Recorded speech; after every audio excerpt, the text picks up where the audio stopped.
guys, hi, it's Chris Barclay talking to you from Auckland, New Zealand, my very humble little studio again. At the moment I'm just rehearsing for a little show I've got coming up in Auckland at a place called The Beat, which is on a little club on top of a, I think it's called Backbeat actually, a little club called Backbeat on top of the Rock Shop in Auckland. And I'm just kind of going through a little set list I'm playing for an hour as part of a compilation CD launch with some other artists. And one of the dilemmas I have is worrying about what gear to take. I'm a big Marshall man and I love my Marshall amps. And I'm an owner of a JMD2 and a JMD1. And I think I'm going to go for a JMD1 for this gig just because I don't have to bring so much gear. And the beauty of this amp is it's 100 watts, it's valve and digital, so all my effects are built in. So I think that's what I'm going to go for. And I thought I might take this little opportunity to show you guys that you don't need a whole lot of shit to play with. So, I mean, if you're a lead player like me, you tend to go for a little bit of delay, a few crunch sounds and a few lead sounds. So it's pretty much me anyway. And I thought I'd just show you a little demonstration of just how little gear I'm going to take for this gig. I've done it before a few times and I've really enjoyed not having to tap dance so much because I am a pedal nerd.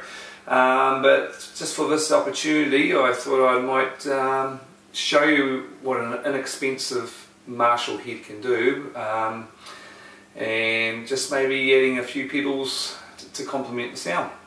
So I thought I'd just show you a few of my lead tones on my rig. So here we are, the JMD 100. This is the front of it. Pretty much it's set up for probably my standard sort of programming channels. You'll see that's where I like to have my treble, mid and bass.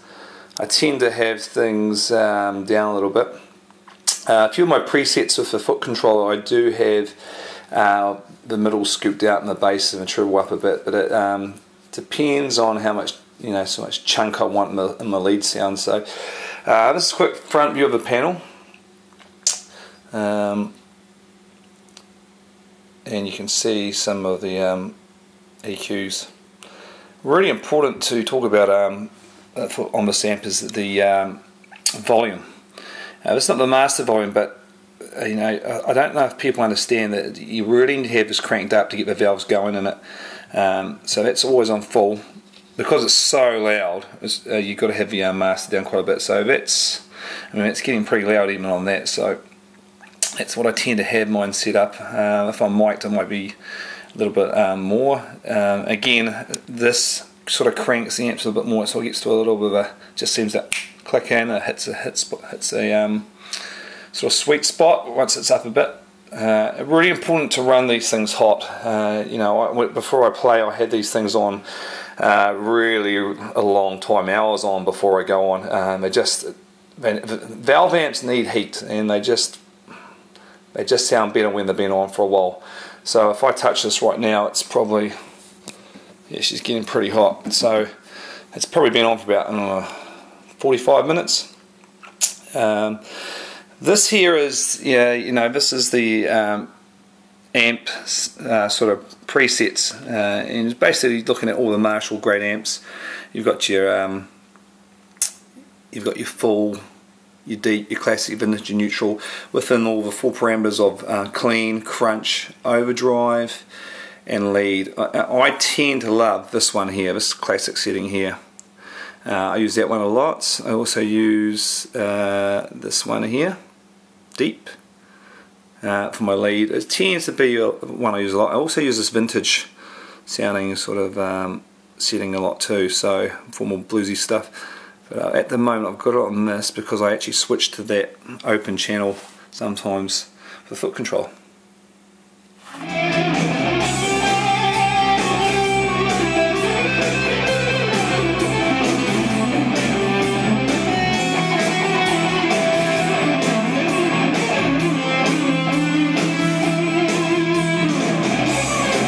You can actually see that I've hit one of the, I've actually upset the preset, but the amp's telling me it wants to know if I want to save it to channel 1. I've just switched. I don't, so I'm just going to hit button number 1, because that's what I've got with, as my channel, so I'm just going to hit that. And that'll turn it back off because it's already preset. Now I'm not going to go into great detail about how to set this thing up, because there's heaps of stuff on YouTube and information about how to set this up. The point of this video is just to demonstrate that, you know, a simple setup can deliver a lot of power. So it's about foot controller. As you know, you probably know about this. It comes with the foot controller. This is JMD 1 foot controller. It looks a lot like some of the Marshall products they have.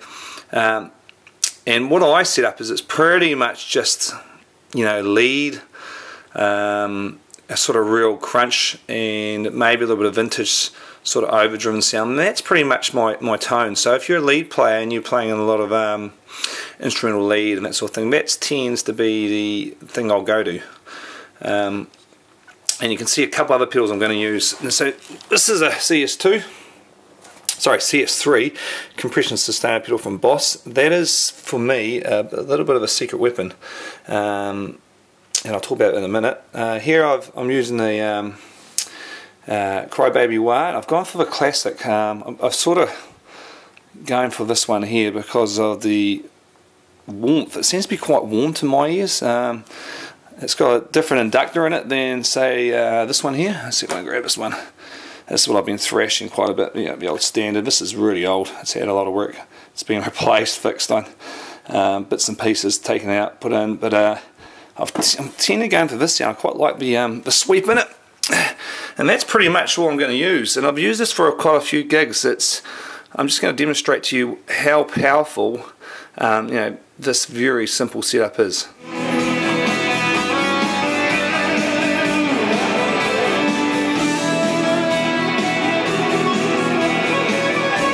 So in here I've got a sort of real classic, not so distorted lead sound.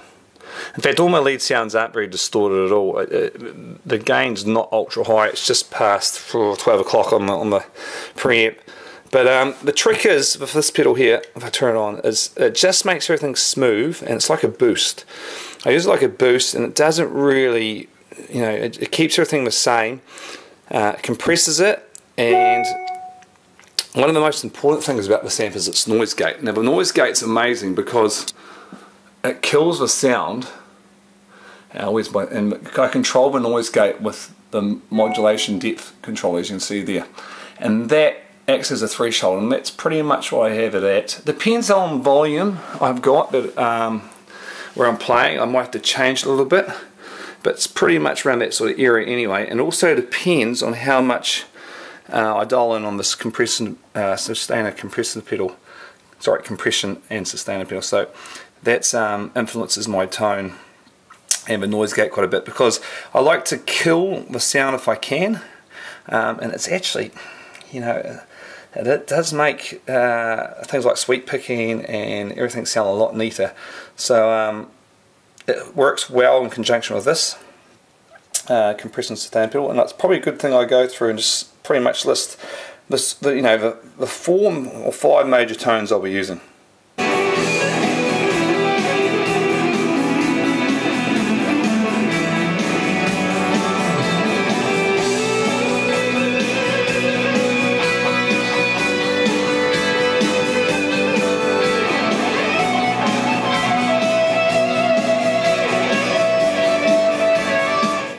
So here we are,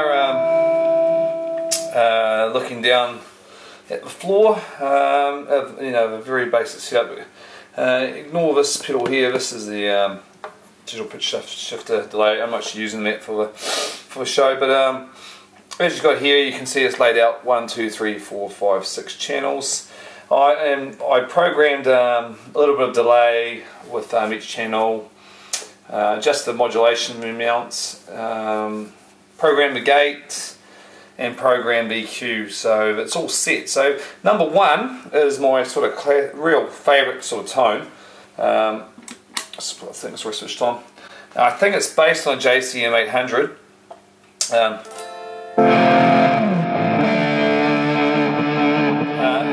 that's the drive channel. So there's quite a lot of gain going through already in power. I'm using Fender Stratocaster, which doesn't sound like a Strat sometimes. So I've got a quasi humbucking mode in the first two pickups. The actual humbucker is quite hot too, so it doesn't sound typical Strat, but I'll be using some Strats as well, more traditional sounding. But that's pretty much number one. It's real favourite. I mean, you can listen to how much delay and gate I've got on it.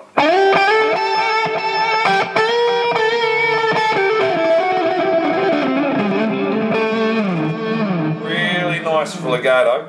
If I want a bit more power, hit the compression pedal. You hear a little bit more noise, but I mean, it's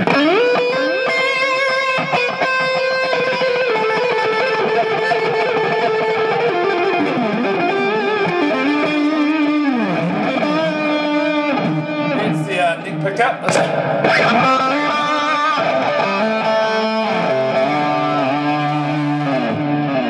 That's the humbucker. The beauty with the noise gate is it just cancels out a little bit of the sound. So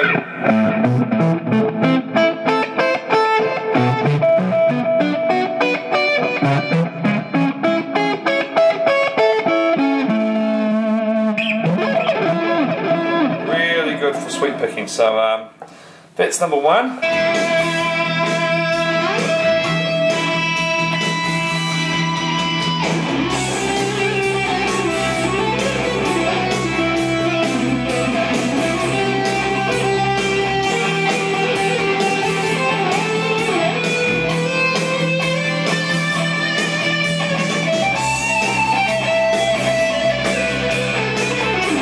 Power. So if we go over to number two, this is based on the lead channel, one of my lead channels in the amp. By the way, I use all these channels as lead sounds, but some are a bit more power than others. This is actually from the lead channel.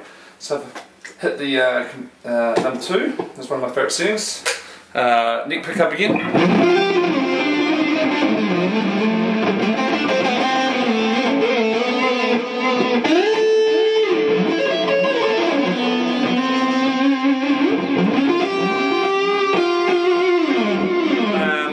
It's really powerful.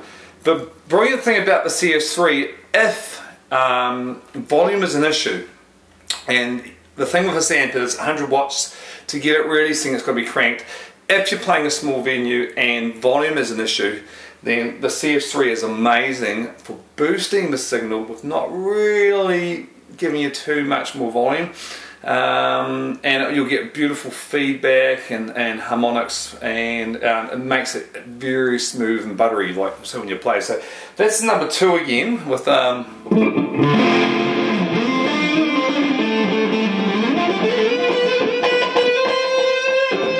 little bit of CS-3 in it.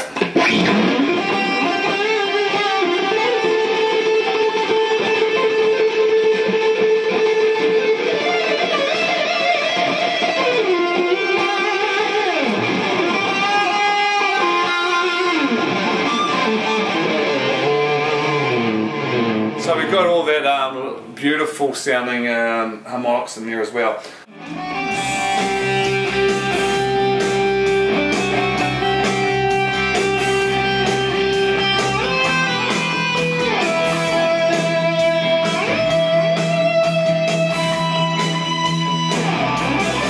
Number three, I don't use that much. It's a real modern sounding distortion. By the way, 2 and 3 are lead channel settings on the JMD 100. That is overdrive. Number 3 is a bit more modern sounding, quite bassy. I've got it set pretty bassy, the middle taken out. I use it a lot on some of my Strats. One of my Strats has got quite a lot of mid-range. If I play anything neoclassical sounding on the Strat, sort of more vintage sounding Strat, I use this channel. But at the moment, this guitar doesn't really sound too vintagey. It's very modern sounding Strat, but if I put on the second selector. Take the fatness out of the bit with this button.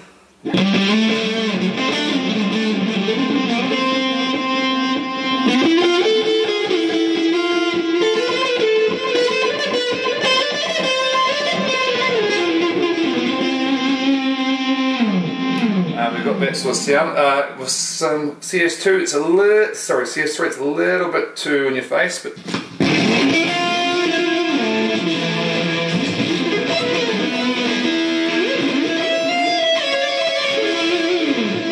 I missed a couple of notes here, but you get the idea. Number 4 is really a bluesy sort of sound. I tend to use that on I Won't Fade, not so much on this guitar, but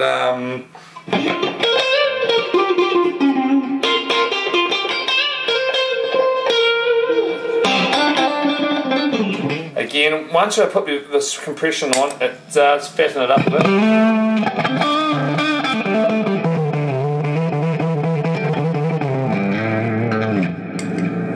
But not using it too much.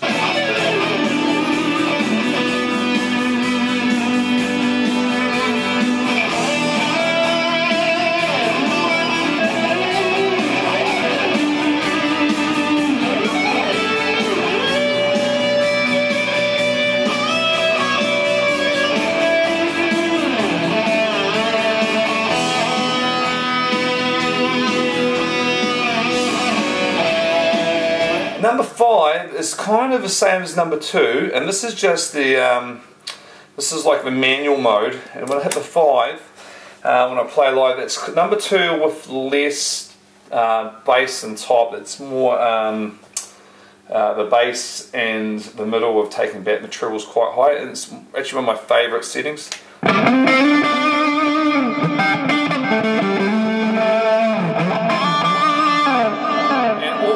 Gate and delay and reverb is all programmed, and they're slightly different between 1, 2, 3, and 4 and 5, but pretty much all the same. So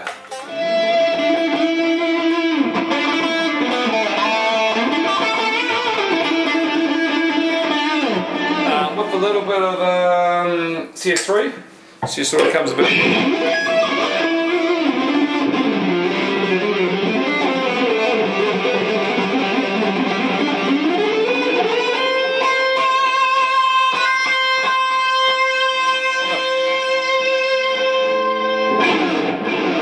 Noise gate kick in, a little bit of wah.